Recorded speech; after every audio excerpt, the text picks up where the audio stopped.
I didn't get a lot of responses on YouTube.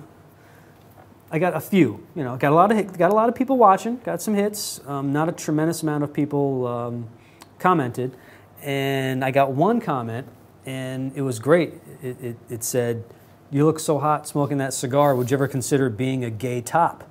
And I thought, great. Here's somebody who's giving me the business. You know, give me a hard time. He's giving you a great business. He's recommending that you start a band called the Five Gay Tops, and you'll sing, and you could probably be a sensation.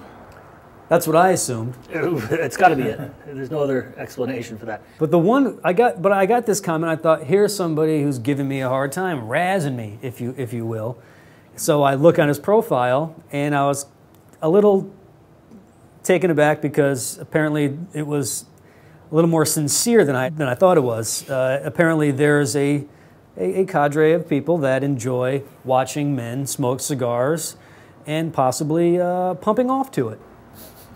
And we'd like to encourage that. I was kind of flattered, especially when considering the fact that I also had a guest and nobody commented on Mark. No, there weren't any.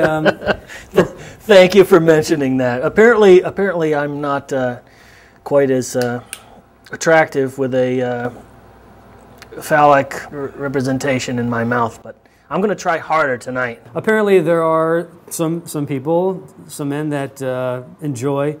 I clicked on this guy's profile, and it showed other videos of men smoking cigars with leather gloves on. So I realized this guy is probably actually watching and commenting about the show. He likes your show. Yeah, he does like the show.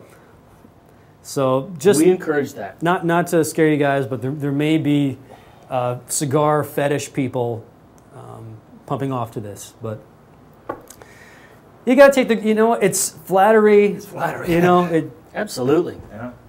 All right. So, although you're right, he didn't write the email about your guest. He wrote the email about you. Me. Right. And I feel a little bit. You know, I feel like less of a man. Well, this could be the show where I don't have any fans. You could be the star of this show. So today we're pairing up our cigars with some Ommegang beer. Right now we're having the wit beer, or the white beer, or wheat beer. This is a very unique, has a very unique flavor. Almost has kind of like a honey flavor to it. But it's not thick like honey. It's very crisp. It has a sizzle on the tongue. It leaves very fast. There's no residual. I mean, there's very light residual flavors. But it's hoppy. It reminds me of like the Paulaner beer. It's a little hoppy. Weiss beer. I don't really taste too many hops. It has almost a lemony sweetness to it. I would like to say that this is. Let's have at it. This is burning perfectly, and it's after the initial light and getting it to smoke.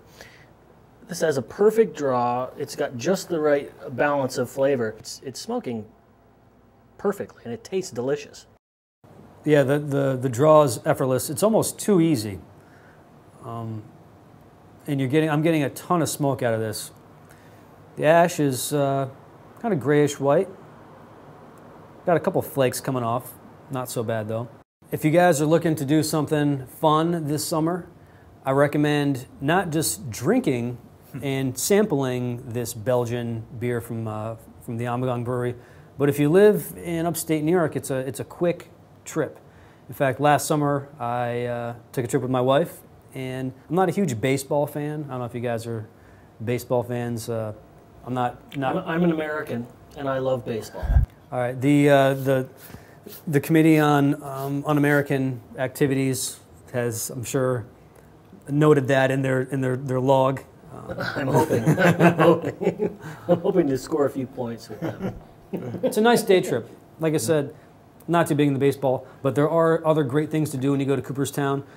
I am a big fan of history, so if you want to do something a little more nerdy, a little less baseball-y, try the Farmers Museum. It sounds romantic. Probably wouldn't be that fun. No. But to go and watch for it. a day or two. Yeah, why not? But close to the Farmers Museum is the Ommegang Brewery. So I went there last summer. Let's take a look at some of the pictures. Here we are at the Farmers Museum. This is where we stopped before we went to the Ommegang Brewery. Is that Rhode Island Red? What's that? Is that a Rhode Island Red? Rooster or chicken? Chicken. I don't know. It was a good-looking chicken. I thought it was a cat. No, it's a chicken. Oh.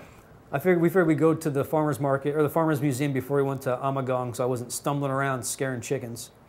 And there's me. Now, this Ommegang Brewery is so much fun.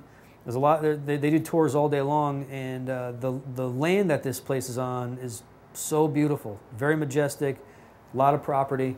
It's like an old farm. Yeah, or a barn like it. It's out in the middle of nowhere. It's a giant, Yeah, it looks like a giant barn almost, and the tour is a lot of fun.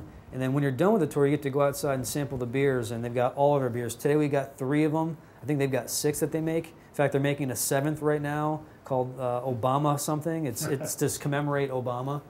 And I don't know what kind of flavors they used or how they... Obama Gang? Yeah. Something to that effect? Yeah, actually, I think it is. A play on like the word... Yeah. It could be.